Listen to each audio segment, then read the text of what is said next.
Good evening, everybody. I'm going to be sharing with you the students like me who are learning each day from each patient something more about tuberculosis of the spine. This is an ailment that has been with us for times immemorial, and every time that we think about it, we learn something new. I may be just giving you reminders, but please understand that these reminders will go a long way in helping us take the way forward. May I share with you that tuberculosis is probably the biggest masquerader in the spine. There are so many diseases that look like tuberculosis, and you think it is tuberculosis, and there are times when you're very sure that it is some other disease and it turns out to be tuberculosis. So I am here sharing what I have learned over the years. Unlike everything else in orthopedics, where there is purely a biological and mechanical component, in spine, besides biology and mechanics, which can affect the disc and the bone, there is a huge neurological component which makes things even more difficult. I share with you the little that I know based on evidence, which you have more access to because all of you read much more than I do today. But I would combine the evidence with experience and share what we call expertise-based knowledge. We have three basic presentations which will come to us in the examination as long cases. These could be a complete paraplegia, incomplete paraparesis with myelopathy, or a thoracolumbar deformity. You may have a patient who's totally shut down with trophic changes, unable to move the lower limbs, a patient who is in pain but struggling to move the lower limbs to a certain extent, and a third ambulatory patient, young or middle-aged, who has a deformity. All three of them may have a diagnosis of tuberculosis of the spine or maybe something else altogether. We have to look for pain. When did this patient start having pain? Is it a disabling axial pain along the axial skeleton? Does it have any radicular intercostal radiation? And does the patient have night cries? Is he or she losing weight, getting tired, loss of appetite, evening rise of temperature? Are they losing their balance, control over urine or motion? Are they having a catheter or a diaper on? Have they been exposed to tuberculosis in the past? Many of them may not know it was TB. They'll say they had a lymph node biopsy, or they had a pleural effusion, or they were given some medicines for 6 to 9 months. Ask them whether they had discoloration of urine, sweat, sputum, even their soft lenses. Ask them if they were given medicines which were changed according to body weight. Did they stop the medicine on their own? Do they have any malignancy, liver or kidney ailment? Do they incidentally also have any old injury with a deformity of the spine, or have some morning stiffness or body rashes? Have they ever had a biopsy? Have they had any operation? And if she is a lady, is there any menstrual history that she needs to share with us? Please remember at this point that you may be asked, what are the other causes of reddish brown or orange urine? And it's rifampicin, pyridium, and senna. Moving on to the examination. You may have an ambulatory patient with tolerable pain, or you may have a non-ambulatory patient with intolerable disabling pain. It may be a challenge to check his gait, movements of the spine, or doing any gravity-assisted tests. Whenever you address a patient in the exam or otherwise in practice, explain, counsel, and seek consent for each test done. These are important soft skills. A special permission for skin marking or if you're eliciting a painful test, needs to be taken every time. Inspect the patient in standing, sitting, and lying down, depending on what is possible. From the front, from the back, and the side. Check whether the head is in the center, whether there is any visible spasm, whether there is any tilt of the pelvis, shoulders are equal, nipples are fine, arm torso distance is same, skin folds are symmetrical. Is there any costal crowding? Is there an obvious limb length discrepancy? Any swelling, scars, sinuses in the neck, intercostal region, iliolumbar region, inguinal region, even femoral region, paraspinal region at the rear, Petit's triangle, or sacroiliac joints. Look for trophic changes in the gluteal region, sacral region, trochanters, and heels. Check for a Beaver sign. Why do I bring it here? Because mind you, this is the only sign which can be elicited without touching the patient and can be done in an inspection mode where the patient is made to anti-gravity, lift up his or her head, and you look at the umbilicus with neck flexion if it is being pulled up or is straying to one side. This gives you an idea that there is a lesion around D10. From the side, look at the sagittal conformity of the patient. Cervical lordosis, thoracic kyphosis, lumbar lordosis. Look for an obvious knuckle, gibbous, kyphosis, or kyphoscoliosis. Confirm from the side whether the respiration is abdominothoracic, symmetric, asymmetric, and whether intercostals are doing well. Next, move to palpation. It should be a gentle, warm, empathetic hand that touches the patient. Go from the rear and palpate. The first visible palpable vertebra prominence is C7. However, T1 is the longest. T3 is at the spine of the scapula, T7 at the angle of the scapula, L4 is the highest point of the iliac crest, and S2 is at the PSIS of the dimple of Venus. Check for the deformity. A knuckle is an abrupt peak. A gibbous is a prominent hill, while a kyphus is a gentle hillock. The three are different. Check with the dorsum of your hand the temperature. If there's any visible swelling and the paraspinal areas. Do not miss the psoas in the front. Always look at the face of the patient for apprehension and painful wincing. Check for midline posterior tenderness, superficial, deep, twisting the spinous process. This is the one which will elicit anterior pathology, and a thrust is usually avoided if twisting is positive. Sacroiliac test should also be done and should always be done for completion. Even if you have a pathology in the spine, you may have a skipped lesion in the SI joints. Always remember, all infective and neoplastic pathologies have a painful arc in all ranges of motion. Degenerative pathologies may have one or more of the arcs spared. Check movements in the neck, thorax, sacroiliac, and lumbosacral junctions. Do the Schober and modified Schober, which is actually for ankylosing spondylitis, to check the lumbar spine mobility. Chest expansion should be checked at the xiphisternum and the mammary level. Remember, both these tests need mobility to be more than 5 centimeters for that to be normal. The Schobers as well as the chest expansion. Less than that is abnormal. If you are looking at a patient with stiffness, then also look at the tragus wall distance to rule out angstpon, and that should be less than 10 centimeters. Keep all these things with you in your pocket. Cotton wool pins, divider, tuning fork, hot and cold test tubes, knee hammer, tape measure, goniometer, and plumb line. The neurology should be tested within the limits and ability of the patient. Rule out any higher function abnormality. Do an isometric head lift and you push it down. By doing this, you can check the rectus femoris, the upper and the lower part, when the patient is lifting the head up. Check the motors and grade it according to Medical Research Council UK, MRK, between 0/5, which is no movement, to 5/5, which is normal.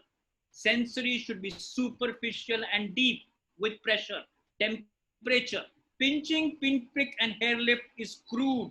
We do not do it in primary assessment most of the times. We do it only in checking recovery from a complete loss to early recovery. Check the position sense. Move the great toe up and down at the IP joint, double blind the patient and check it whether he's got sense of position. Coordination can be done by the heel shin test, rolling it from the heel of one side on the opposite shin and repeating it. This is done and you then assume that you've now got an approximate idea where we are. The neurology is now coming to the critical part. Deep tendon reflexes, upper limbs and lower limbs. If you're unable to do it and the patient is not cooperative, tell him to start counting. It may distract him and then you'll be able to elicit your reflexes. Or let him do the Gendrasic maneuver, which is holding his hands and pulling them apart. When he does that, you'll be able to elicit your tests much better. The response could be a brisk, exaggerated, normal, diminished, and use the word not elicitable. Don't use the word absent, because absent, it may be in your hands. Somebody else who's better capable may be able to do it. Superficial reflexes, check the abdominals from outside coming inside, upper and lower. Check the bulbocavernosus. Put your finger in per rectal and either pull the catheter if he has the catheter or give some Gans pressure and there will be some contraction. Anal wink, very important. Scratch the area around the anus and there is a winking of the anus. These are normal responses. Plantar reflex, extremely important. Sharp stimulus along the outer border of the lateral heel to the forefoot. Normal is flexor.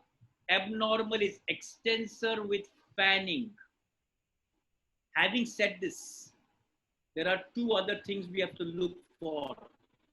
A sustained, ill-sustained or absent clonus in the patella or the ankle. Patella is pushing the superior pole with your middle finger, with your index finger and your thumb down towards the tibial tuberosity and keeping a sustained pressure, and you'll get this sort of a response. In the ankle, just 10 to 15 degrees flexion at the knee, and then with the palm or the fingers, give some dorsiflexion force onto the ankle, and there will be a flapping.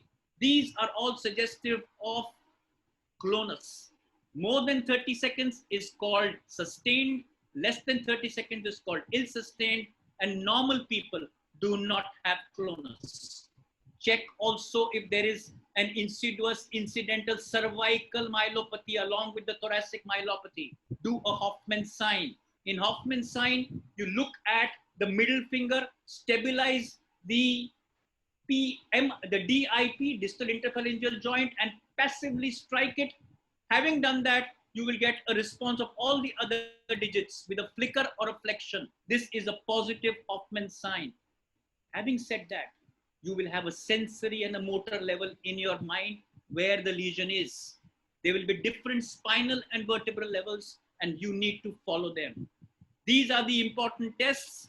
That is what a brisk reflex will look like. That is what an ankle clonus will look like. And that is what a Hoffman's will look like. Any of these needs urgent attention and treatment. These are important tests, once elicited, suggestive of spinal cord compression if the lesion is in the spine. There are lesions which are supraspinal which also have the same.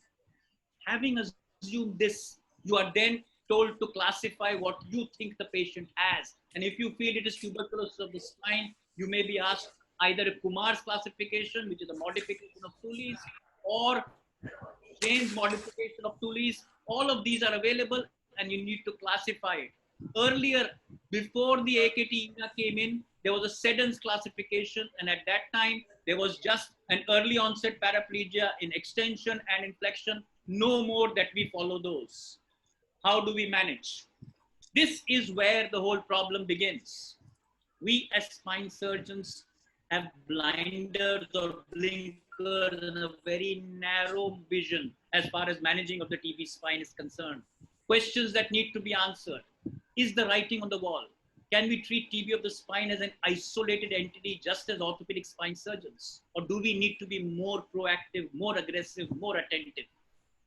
What do? We do standard X-rays, AP and lab lateral of the entire spine. We ask for MRI of the whole spine with SI joints on a 3 Tesla with or without contrast. We sometimes ask for a CT or even a PET scan. And why do we do all this? Because after having got a clinical picture, we want to correlate it radiologically and decide what is happening where. Is the lesion posterior clinically? Is the lesion anterior? Is it global? But what we need to know is that there are certain telltale signs which still can be seen on the X-ray. Like you see here a bird's nest, and here you see an early element of discitis, an early element of collapse. X-rays also have a place. Don't directly for an MRI. MRI can of course tell us about abscesses, granulomas, spondylodiscitis, osteitis, paradiscal lesions, and even atypical tuberculosis. How do we look at them? These are what abscesses look like. These are what granulomas look like. They could be paraspinal, prevertebral, or epidural. Classical lesion is a spondylodiscitis, like the one that you see. T1 weighted sag on the left, a coronal seen with a stir, and on the right side, a T2 sag, all showing us different types of the same lesion. Sometimes there is a central body lesion where the disc is sometimes spared and which may mimic malignancies. But these are all tuberculosis and these are osteitis. Rarely there may even be a vertebra plana. We may think of multiple myeloma, METs, eosinophilic granuloma, aneurysmal bone cyst, or even a giant cell tumor. But these can also be tuberculosis. Sometimes there are paradiscal and contiguous vertebral bodies with prevertebral and postvertebral sort of soft tissue shadows with the bones not much affected. Atypically, anything can be there, from a single collapse to a concertina to an ivory vertebra to just the arch getting affected to a circumferential lesion to multiple skip lesions to a contiguous lesion or skip lesions. These are all atypical posterior elements where the anterior are partly spared to begin with and may get affected later, but they all began with a posterior lesion. This is a spinal tumor where it's mainly a soft tissue affection from the rear, and it does not actually have any major compressive pathology in the front. There may be multiple vertebrae as you see, and this actually tells us why we need a whole spine screening, because about 14 to 18% of people have skipped lesions in the spine. This is where we are. Hence, where are we as spine surgeons? We need the radiologist, we need the pulmonologist, we need the microbiologist. We all believe tuberculosis is an extra pulmonary paucibacillary disease. And we all know that the treatment is anti-tuberculous chemotherapy, rest and breaks. What then is our role with chemotherapy? Frankly, I use my chest physician to advise me on this, but here I'm sharing the knowledge that I've got from him with you. There is primary and there is secondary AKT, and we have principles that we need to follow. In primary, short-term therapy, which they use mainly for pulmonary tuberculosis, they use two-month therapy with 4 drugs and 4 months with 2 drugs. This is the ultra short course. To remember, HREZ, the doses are very easy to remember. H is 5 milligram per kilogram body weight. R is 10 milligram per kilogram body weight. E is 15 milligram per kilogram body weight. S is 15 milligrams per kilogram body weight. And Z is 25 milligram per kilogram body weight. Most of the times it is HRZE that we use for 2 months. And now a lot of people have moved to just HR, which is isoniazid and rifampicin for 4 months. Yet, globally and in our country, we have not yet moved in extra-articular tuberculosis or extra-pulmonary tuberculosis to this ultra short. And we tend to still follow a 1-year dose program. There is always going to be some discussion and debate, 6 months, 9 months, 12 months, or 18 months, or till it heals, or what's the end point of healing. The commonest followed scheme in our country today is 2 months of 4-drug regime, followed by 10 months of 3-drug regime. HRZE for the first 2 months, and then RHE, daily dose, not the DOTS therapy, with close monitoring for at least 1 year. What are the secondary lines and where do you used to use them? Well, you do it when you have resistant tuberculosis, which is either MDR, multiple drug resistance, XDR, extreme drug resistance, or TDR, total drug resistance. These are situations where you have to use these drugs in addition to the primary line or the first line. They do not replace, they add to the first line.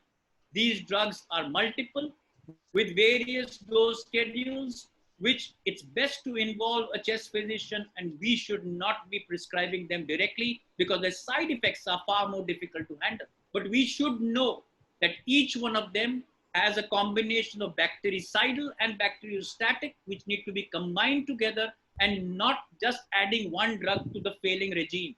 What do we do when we suspect MDR? Or when do we really suspect? When there's no improvement despite proper therapy for 3 months, or worsening despite therapy for 3 months, where the patient is getting an incorrect regime with inadequate doses, and we realize that things are going from bad to worse, maybe a repeat biopsy would be needed, or there is a history of irregular drug intake, or he's a known case of MDR. In all these patients, we have to repeat the AFB culture. Patients should have at least 2, if not 3 new anti-drugs added, anti-TB drugs, and you should continue the drugs for 18 to 24 months. And the final regime should have at least 4 drugs sensitive based on his sensitivity report. Having finished the medical part, I must tell you that these drugs will have to be continued for almost 2 years. They have severe adverse reactions which need to be looked at by chest physicians rather than by us. And we should involve our colleagues in this. Having said this, what is our role then? What do we do? Is there any role of surgery? And this is what I share with you today. It is a team effort, an effort that we need to do together. We must understand routine surgery cannot be recommended in such patients unless there is a well-conducted randomized double-blinded study. However, in India, we cannot do this, and we have hit a panic button. So how do we decide when surgery is to be done? We follow a ritual every time before every surgery. All cases are subjected to a biopsy. The benefits of a biopsy far outweigh the possible complications associated with the procedure. This is what I recommend as a CT biopsy. I send them for HP, gram staining, Bactec Plus, extended intubation, Zeal-Nielsen, TB culture, MJ, drug sensitivity, gene expert, fungal smear and fungal, and if necessary, even a linear probe assay if we need it. This is what a CT biopsy looks like. This is done by a radiologist, and the report will tell us, like in this case, rifampicin is a surrogate marker for MDR. Its resistance is not detected. MTB is there, so it's mycotuberculum. It is typical tuberculosis. This is how we read the report. Having said that, do we really need to then plan for surgery, and when do we do surgery? Well, we have to do it, and we should plan it mentally as to what type of surgery we do depending on the lesion. Is it a lesion which needs only a biopsy followed by drug therapy? That is type 1A classification, limited to one disc, no abscess, no collapse, no neurology, just some soft tissue which can be picked up or a biopsy done. Mild abscess, you can just do a decompression if it's very necessary, or just drainage of the abscess. Type 2, where there is a collapse but less than 20 degrees, with or without neurology. These patients may need a debridement and fusion with a decompression and stabilization. And a final, which is very severe, sagittal collapse of more than 20 degrees with neurology, with kyphosis, may need a global back and front job or just a back job addressing both the front and the back. What are the types of surgeries which are done? It's mainly debridement and clearance of granulation tissue and stabilization if there is an instability. Why do we do that? And is there any truth that this is facilitating the drug by reducing the tissue load? Well, there is no real evidence about it, but it's conjectural that some people believe that doing a good decompression makes the additive effect of anti-TB superior. So when do we operate? Neurological deficits caused by compression of spinal cord, spinal instability causing destruction of the vertebrae and kyphosis more than 30 degrees, no response to chemotherapy, repeated non-diagnostic biopsy, or large abscesses causing either a difficulty in deglutition or large abscesses causing collateral damage. Let's limit ourselves to thoracic and thoracolumbar spine. What do we do here? Well, we have probably the largest study coming from our own city where Dr. Bhojraj and Jwalant many years back presented this and divided the cases into group A, B, C, and D. Most of these surgeries are from the front, and an anterior decompression needs to be done. In those days, the surgery was being done from the front for the anterior. Today, we have combined it and maybe doing it from the rear. So group A is those which are stable without any kyphosis, where you just decompress and put a strut graft. B is global lesions, which need a proper stabilization from the front, but can cause an indirect stabilization. Group C is where there is a high risk for a transthoracic surgery, where you do a transpedicular surgery from behind. And group D is isolated posterior, where there's nothing wrong with the anterior elements. Here you do purely a posterior surgery. Now I tend to follow something which has come from across the border, which is very, very relevant. It is a study which came in from a group in Pakistan, and they had similar principles, similar approach. They spoke about augmentation of metal, and they had a full history, examination, investigation, and they gave us a score. These scores are very easy to follow.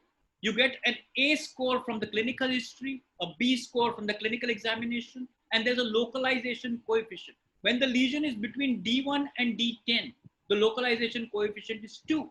D11 to L2, it's 1.5, and L3 to S1 is 1. Why is that so? Because there is a higher possibility of things worsening as you are in the upper thoracic spine, as you go towards the lumbar spine. Score is less than or equal to 5, anti-tuberculous therapy. 6 or 7, it's a wait and watch. And more than 7, anti-tuberculous therapy with surgery. This is something to tell you that there is literature today saying that in TB spine, you can use metals safely. And do not worry using anterior, posterior, or wherever you want to put metal. As far as TB spine is concerned, it is not unsafe. I share a few of our surgeries. This was many, many years back, over the last 20 years, purely an anterior surgery, decompression, stabilization using rib graft within the mesh cage with an anterior Harm-Zielke type of a device. Purely posterior, long posterior construct, front and back, which is an anterior surgery done separately, posterior surgery done separately. Front from back, where we rolled in the cage from behind, which you can see here through an area where we decompressed. And now what we tend to do most of the time, and this is an MDR Cox, where I went in and did a posterior shortening so that the anterior void is reduced, and I need not necessarily put in a cage if I can get bone-to-bone approximation by doing a good posterior shortening. What is the evidence? There is evidence from our own country and evidence from all over the world that these patients do extremely well. And when we look at anterior versus posterior procedures, there is a lot to learn. Children have a difference. In them, TB lesion heals, but non-operative treatment, kyphosis continues to grow. In these patients, doing only an anterior surgery is dangerous because posterior elements tend to grow and kyphosis spreads. That can cause a secondary damage and a secondary insult. So in these patients, as I've learned, we use heart shield sublaminar rings. A lot of them we did only posterior surgeries which broke without addressing the anterior void.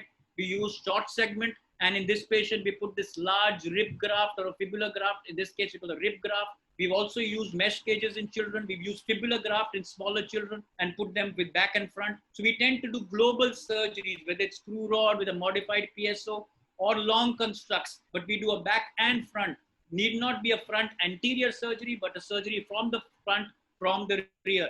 So we've combined all sorts of implants, heart shield sublaminar, rods, screws, everything put together. The spine at risk signs are actually need to be read by each one of you.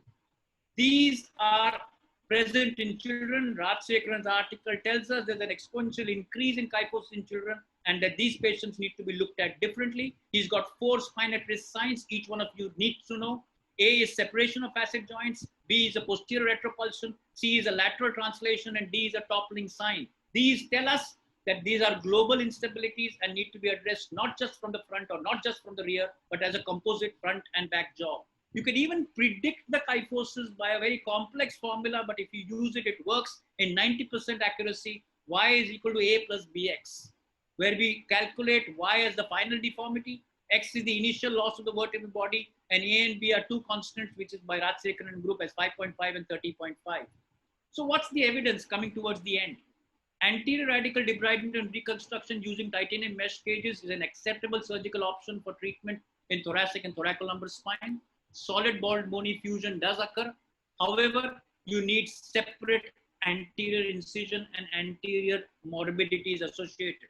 Patients with severe symptoms who present late can also have a good outcome in TB spine, and they should be operated even at a later stage. Tuberculosis can have good results even if the neurology is addressed late.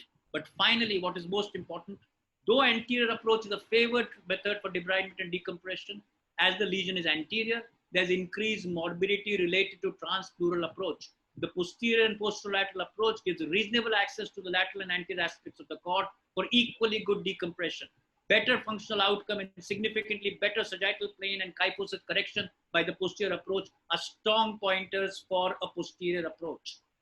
So to sum it up all, what are the indications for surgery without neurology?